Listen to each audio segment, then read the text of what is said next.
What's up guys, Guillaume here and welcome back to Pro Cycling Manager 2022 for some gameplay. Now today we are going to do some cobble gameplay because there has been a news that came out to say that some of the hilly stats are now more important in races, and mainly the race that was used as an example was the Ronde van Vlaanderen.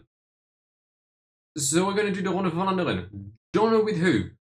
Only thing I know is the outcome, and it's not me winning. Now I decided to take FDG because, well, they've got Valentin Madouas, and he is one of the only riders I could think of that has a high hill stat, a high cobble one, but a better hill stat than the cobble. I could have gone Alaphilippe, but I mean, there's like a 10-point gap between the cobble and the hilly stat. So you know what, I went to Madouas, we'll see what he does. Arno's got a good day. It's not going to do anything today, but big ups. Stefan Küng is also one of our favorites for the day.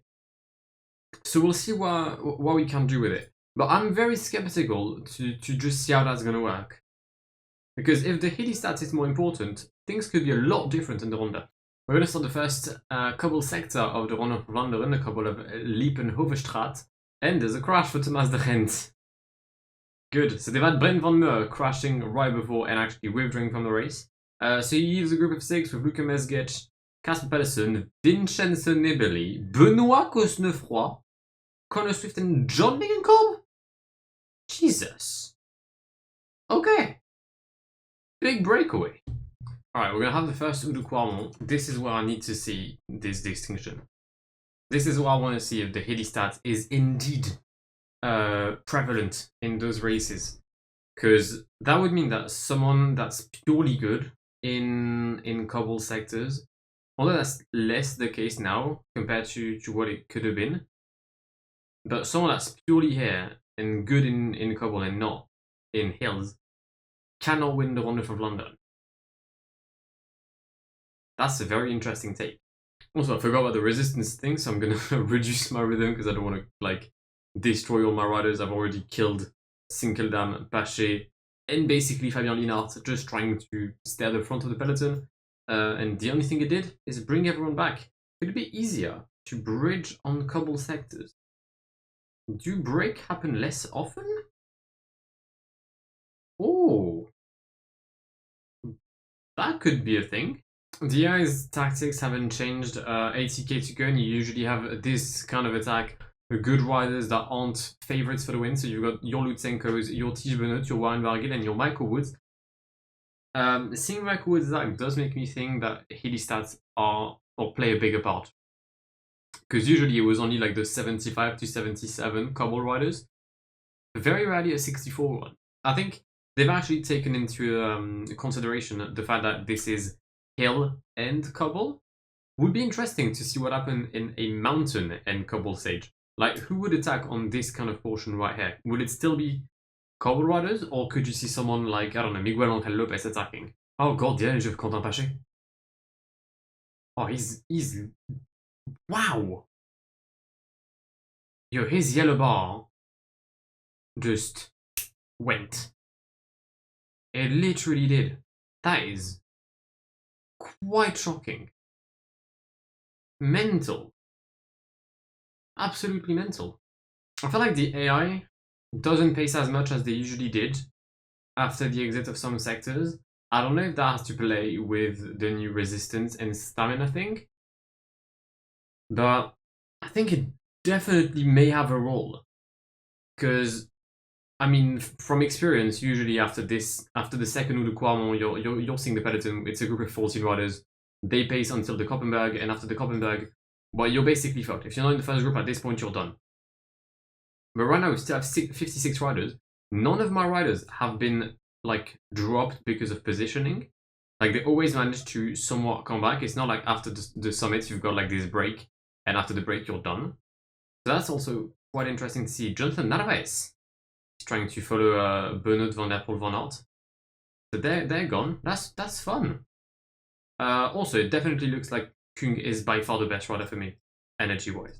Alright, so just like in previous years, when your yellow goes, it's your red that takes over, and when the red goes, I believe that your dying. That is indeed what's happening with Arnold right now. There was some good tactics up front. Because you had Tige Benoit and Gianni Vermeersch, and then Van Aert, Van der Poel as well. Interesting. Maybe out of... actually, wait, no, Vermeersch wasn't in the first group. That was genuinely just good tactics by the game. Okay.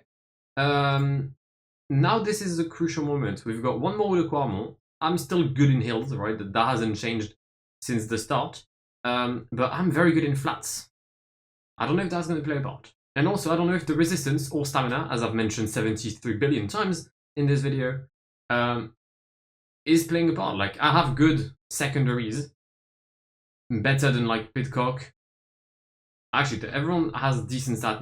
Nairo Quintana is there? Okay, yeah, no, the Healy stat definitely plays a part. What the fuck is Nairo doing here? Final de Quarmont. We're vibing. So is Nairo.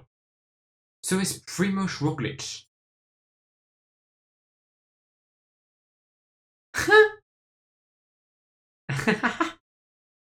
Brilliant. Lovely. Yes. Yes. Just yes. This group right there. Injected directly in my veins. But if everyone in this group is kind of dead except maybe me. Van der Poel has managed to drop Van Aert. So I think I said that resistance affected the red bar. They both have... Actually, no, he's got 73, so that's not going to really play a big role. Yeah, I think we're going to fight for P3 today. I cannot believe that Nairo Quintana is going to top 7 the Ronde van Vlaanderen. Mathieu van der Poel wins ahead of Wout van Aert, but the battle for P3 is now on the way, and it is going to be Tim Wellens or Matej Moric. No, it's actually going to be me. It's gonna be me. I'm the only one with that energy left. Nairo gets P7.